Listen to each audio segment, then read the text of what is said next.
நல்லக்கண்ணு ஐயாவை பற்றி பார்த்தீங்கன்னா இப்போ நம்ம வாழக்கூடிய காலத்திலே வாழணும். தமிழக அரசியலில் அவரை விட ஒரு மூத்த அரசியல்வாதி யாருமே இருக்க மாட்டாங்க. அப்படி இருந்தும் கூட அவர் அந்த ஒரு சின்ன அறையில் ஒரு எளிமையான வாழ்க்கையை வாழ்ந்து மத சாதி இதுக்கெல்லாம் அப்பாற்பட்ட மனிதராக தமிழ்நாட்டில் சிறந்து விளங்குகிறாருன்னா நல்லக்கண்ணு. 5 பைசா 10 பைசா அரசியலை கற்றுக்கிட்டாவே ஏதோ ஒரு பில்டப் பண்ணிக்கிட்டு அவன்லாம் என்ன அவன் இன்டர்வியூலாம் நம்ம என்ன பார்க்கணும், இவன்லாம் என்ன இவன் இன்டர்வியூ நம்ம என்ன பார்க்கணும், இவன்னா என்ன இவனுடைய அறிக்கையை என்ன நம்ம படிக்கணும், இப்படின்னு சொல்லிட்டு தளர்த்திரிச்சு ஆடக்கூடிய அரசியல் தலைவர்கள் தான் இன்றைக்கி நிறைய பேர் இருக்காங்க. அப்படிங்கும்போது நம்மளாம் ஒன்றுமே இல்லை, ஏதோ சமூக ரீதியாக சிறைக்கு போகணும், சிறையிலேருந்து விடுதலை ஆகணும், சில பல போராட்டங்களை பண்ணியிருக்கோம். அப்படிங்கும்போது நம்மை பற்றி கூட அவர் தெரிஞ்சு அறிஞ்சு வச்சுக்கிட்டு அதை நம்மக்கிட்டே எடுத்து சொல்லி பேசும்போது ஒரு ஆச்சரியப்படக்கூடிய ஒரு நிலை தான். இப்போ பெரும்பாலும் என்னென்னா இப்போ கம்யூனிஸ்ட் கட்சிகளாக இருக்கட்டும் அல்லது திராவிட இயக்கங்களாக இருக்கட்டும், எது அரசியல் எந்த கட்சியாக இருந்தாலும் வெளிப்படுத்த மாட்டாங்க, நான் இன்னாருன்னு சொல்ல மாட்டாங்க. ஆனால் அவங்க நெருங்கி இருக்கிறவங்கெல்லாம் அவங்க தான் இருப்பாங்க. இன்றைக்கெல்லாம் வந்து தலைவர் எந்த சமூகத்தை சேர்ந்த எந்த ஜாதியை சொந்தம்னு சொல்ல வேண்டியதில்லை, அவனை அண்டி இருக்கிறவங்கள வச்சே புரிஞ்சிக்கலாம் இவங்க இந்த ஜாதி தான் அப்படின்னு. புரிஞ்சுங்களா அவங்களுக்கு? அப்படி கூட நல்ல கண்டுகிட்டு நீங்கள் பார்க்கணும். அவர்கிட்ட சொல்லுவாங்க நினைக்கிறேன், அவர் மீசை வளர்க்காததுக்கு ஒரு காரணம் இருக்குன்ற மாதிரி ஒரு விஷயம் சொல்லுவாங்க. இதுக்கு ஒரு பெரிய வரலாறுலாம் கூட சொல்லுவாங்க. அப்படிப்பட்ட நபர் இன்னைக்கு ஒரு பிரிஞ்சிட்டாருங்கிறத தாண்டி அவரோட அரசியல் இன்னைக்கு எந்த அளவுக்கு தேவைப்படுதுன்னு ஒரு கேள்வி இருக்கு. இல்லை, எப்படி காமராஜ் அரசியலை காங்கிரஸ் பயன்படுத்தியது, அண்ணா அரசியலை எப்படி திமுக பயன்படுத்தியது, அதுபோல தான் நல்லக்கண்ணு ஐயாவுடைய அரசியலை கம்யூனிஸ்டுகள் பயன்படுத்துன்றது என்னுடைய பார்வை.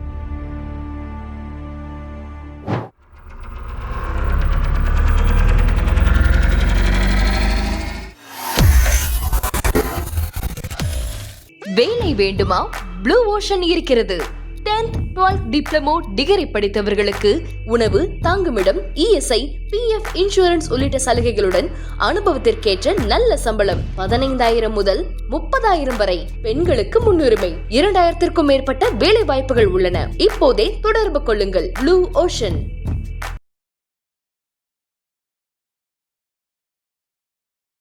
ஐத்தமிழ் நேயர்களுக்கு வணக்கம். இன்றைய நேர்காணலில் நம்மோடு இணைந்திருக்கிறார் ஐஎன்எல்பி கட்சியினுடைய தலைவர் திரு தடா ரஹீம் அவர்கள். வணக்கம். மிகப்பெரிய அரசியல் தலைவராக அரசியல்வாதியாக இருந்தவர் நல்லக்கண்ணு ஐயா அவர்கள். அவருடைய மரணம் இன்னைக்கு வந்து இறந்திருக்கிறார், உடல்நிலை காரணமாக மறந்துருக்கிறாரு. நிறைய விஷயம் அவரை பற்றி பேசுறதுக்கு இருக்குது. இருந்தாலும் அவர்களோடு உங்களுக்கு இருந்த அனுபவங்கள், நீங்கள் அவர்கிட்ட பார்த்து கற்றுக்கிட்ட விஷயம், அதை பற்றி கொஞ்சம் ஷேர் பண்ணலாம். இல்லை, நாம் வாழக்கூடிய இந்த நூற்றாண்டில் வந்து சில புத்தகங்களை நம்ம படிச்சிருப்போம். எளிமையாக வாழ்ந்தார், ரொம்ப எளிமையாகவே இறந்தார், அவருக்கு உண்ணி இல்லை, அப்படி இப்படியெல்லாம் நம்ம பேசி அதாவது புத்தகங்கள் மூலிமா தெரிஞ்சுருப்போம். அதன் மூலிமா தான் அது ஒரு பேசு பொருளாகும். ஆனால் நல்லக்கண்ணு ஐயாவை பற்றி பார்த்தீங்கன்னு சொன்னால் இப்போ நம்ம வாழக்கூடிய காலத்திலே வாழ்ந்தவர். பார்த்திங்கன்னா தமிழக அரசியலில் அவரை விட ஒரு மூத்த அரசியல்வாதி யாருமே இருக்க மாட்டாங்க. அப்படி இருந்தும் கூட அவர் அந்த ஒரு சின்ன அறையில் ஒரு எளிமையான வாழ்க்கையை வாழ்ந்து மத சாதி இதுக்கெல்லாம் அப்பாற்பட்ட மனிதராக தமிழ்நாட்டில் சிறந்து விளங்குகிறாருன்னா நல்லக்கண்ணு அவர்கள் வந்து பல முறை தேர்தலில் போட்டியிட்டு பல முறை தோல்வியுற்றாலும் அரசியலில் அவர் வந்து ஒவ்வொரு காலகட்டத்திலையும் ஒவ்வொரு பொறுப்புகளில் அந்த கம்யூனிஸ்ட் கட்சிகளில் இருந்தாலும் ஆனாலும் அவருக்கு வந்து ஏற்றம் இறக்கம் எதை பற்றியும் கவலைப்படாமல் அவருடைய வாழ்க்கை அவர் அப்படியே சாதாரணமாக அமைச்சார்.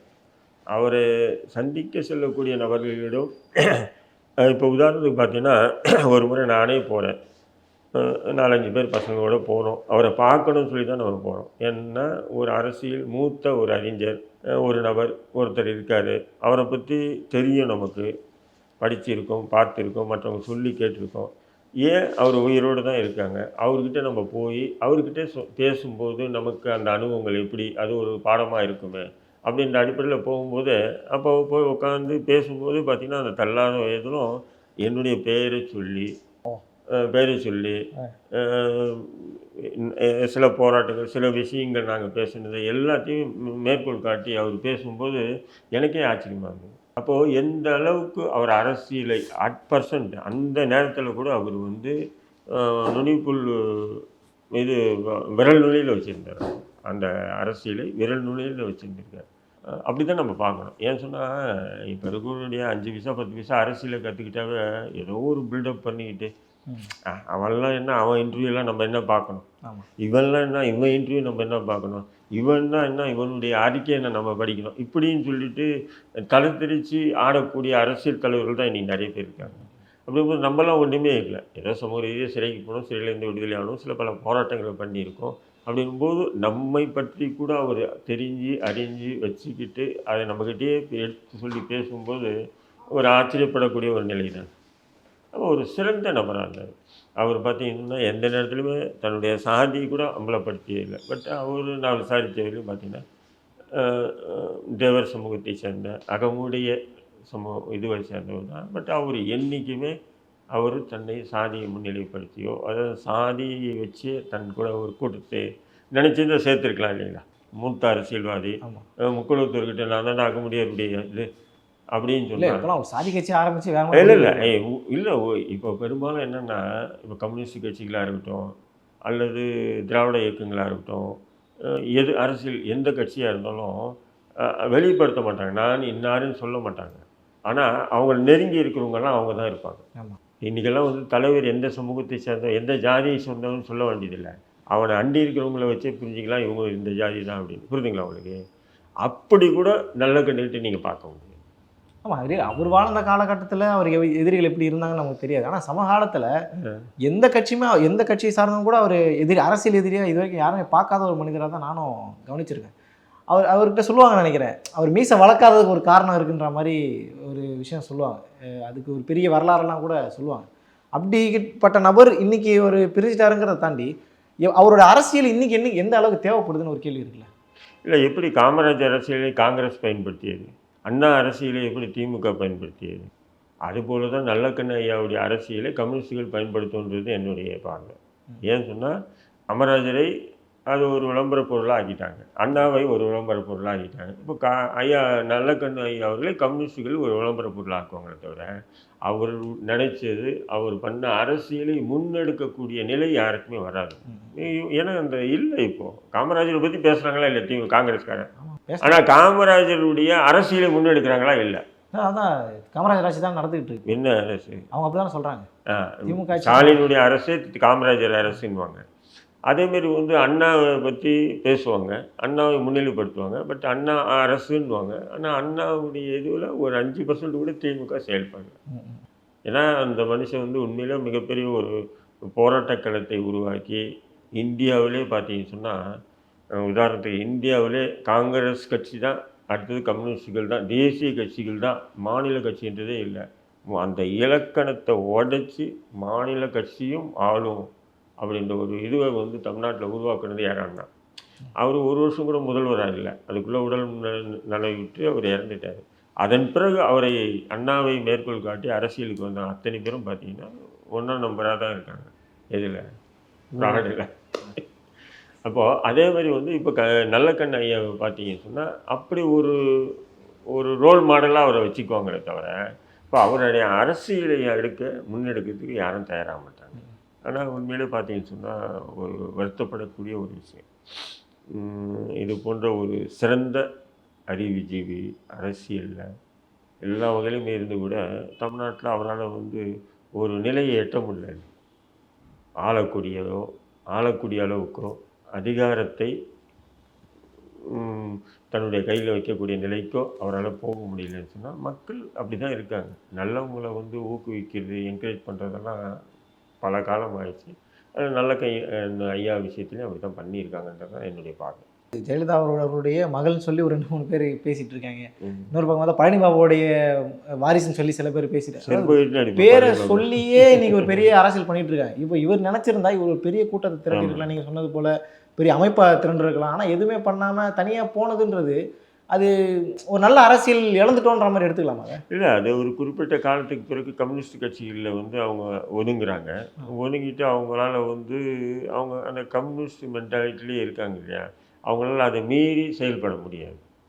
புரியுதுங்களா? இப்போது ஆர்எஸ்எஸில் இருக்கான் பார்த்தீங்களா, ஆர்எஸ்எஸில் இருக்கணும் கம்யூனிஸ்ட் கட்சியில் இருக்கணும் ஒன்று. ஆர்எஸ்எஸில் இருக்கணும் கூட பாருங்கள், என்ன தான் அவங்களுக்குள்ள பல விமர்சனங்கள் இருக்கும், ஆனால் அந்த விமர்சனங்களை மீறி அவங்க வெளியேற மாட்டாங்க. புரியுதுங்களா? இப்போ அத்வானி கிங் மேக்கராக இருந்தார், உங்களுக்கு தெரியும். ஆர்எஸ்எஸ் வேணால் நீங்கள் ஒதுங்குன்றாங்க, போய் ஒதுங்குறாரு. அவருக்கு மனவேதனை ட்ரெயின் பண்ணி வச்சுருக்காங்க, கிளைம் பண்ணிச்சு. அதேமாரி நீங்கள் கம்யூனிஸ்ட் கட்சியிலையும் பார்த்தீங்கன்னு சொன்னால் ஒரு விளம்பர அரசியலுக்கு ஆளாக மாட்டாங்க. எப்படி ஆர்எஸ்எஸோ அதேமாரி தான் கம்யூனிஸ்ட் கட்சிகள். அது இன்றைக்கி இருக்கிற கம்யூனிஸ்ட் சொல்லுங்கள் நீங்கள். இல்லை இன்றைக்கி இருக்கக்கூட இது கம்யூனிஸ்ட் கூட பார்த்தீங்கன்னா அப்படி தான் இருக்காங்க பெரும்பாலும். அது ஒரு விளம்பர அரசியல் இல்லாமல் அவங்க தலைமை ஒதுங்க சொல்லிச்சுன்னா அவங்க ஒதுங்கிட்டு என்னென்ன ஒதுங்க சொன்னேன், எனக்கு இருக்கிற திறமைக்கு நான் தமிழ்நாட்டை ஆளக்கூடிய திறமை இருக்கேன் அப்படின்னு சொல்லி அவங்க என்ன பண்ணுவாங்க, ஒரு கட்டமைப்பு உருவாக்கணும் இல்லையா மற்ற கட்சியாக இருந்தால். இவங்க வந்து என்ன பண்ணுவாங்க, சரி நம்ம இருந்த வெளியும் நம்ம அதிகாரம் செலுத்தணும் இப்போ முடியல வேணான்றாங்க, சரி நம்ம ஒதுங்கி இருப்போம்னு அமைதியாக இருப்பாங்க. இந்த விஷயங்கள் பார்த்தீங்கன்னா ஆர்எஸ்எஸ்லேயும் அதேமாரி இருக்கும், கம்யூனிஸ்டுகள்லையும் அப்படி இருப்பாங்க. மற்ற கட்சிகளில் பார்த்தீங்கன்னு சொன்னால் சாகர வரையிலையும் பதவிகள் அனுப்பியிருப்பாங்க. ஆனால் ஆர்எஸ்எஸ்லேயும் கம்யூனிஸ்ட் கட்சியிலையும் பார்த்தீங்கன்னா நீங்கள் அந்த விஷயத்தை மட்டும் நோட் பண்ணி பாருங்கள். அதாவது கம்யூனிஸ்ட் கட்சியில் இப்போ நீங்கள் வந்து சங்கரையாவை பாருங்கள், நிறைய கம்யூனிஸ்ட் கட்சி தலைவர்கள் அவங்க வந்து கட்சியிலேருந்து அவங்கள ஓய்வு பெற்று ஒதுங்கி இருப்பாங்க. ஒதுங்கி இருந்து அவங்களுக்கு அந்த ஒரு அடிப்படையிலே அந்த புத்தகங்கள் எழுதுறது அல்லது வேறு ஏதோ கலை நிகழ்ச்சி அப்படி போயிடுவாங்களே தவிர, ஆனாலும் இயங்கிட்டே தான் இருப்பாங்க. அதான் எங்கிட்டே இருப்பாங்க, அப்படி ஒதுங்கிடுவாங்களே தவிர. ஆனால் அதுவும் அந்த கம்யூனிஸ்ட் நோக்கி தான் போவாங்களே தவிர அதை மாற்றமாக வேறு எதுவும் போக மாட்டாங்க. சரி நம்ம ஒரு கட்சி அமைக்கலாம், அமைச்சு நம்மளுடைய சிந்தனைகளை அடிப்படையில் கம்யூனிஸ்ட் சித்தாந்தங்களை உள்வாங்கி நம்ம ஒரு பெரிய கட்சி அந்த மாதிரி எண்ணத்துக்கு போக மாட்டாங்க அவங்க.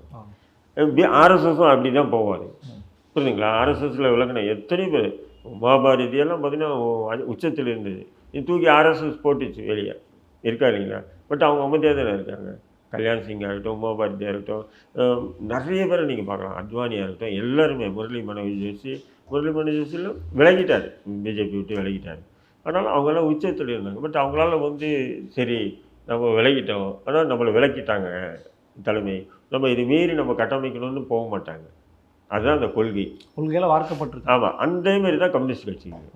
அதேமாரி தான் நல்லக்கண்ணு ஐயா கூட அப்படியே வந்து ஒதுங்குறாரே தவிர, பட் அவர் நினச்சிருந்தால் அவருக்கு இருக்கக்கூடிய அரசியல் ஞானம், அவருக்கு இருக்கக்கூடிய அந்த பலம் எல்லாத்தையும் வச்சு தமிழ்நாட்டில் ஒரு மிகப்பெரிய ஒரு ரவுண்டு வந்திருக்கலாம். இப்போ அண்ணாமலை ஒன்றும் இல்லாத டப்பா ஆடுதில்லை குடு தமிழ்நாட்டில் அந்த ஆளுவது சொல்கிறேன் உதாரணத்துக்கு.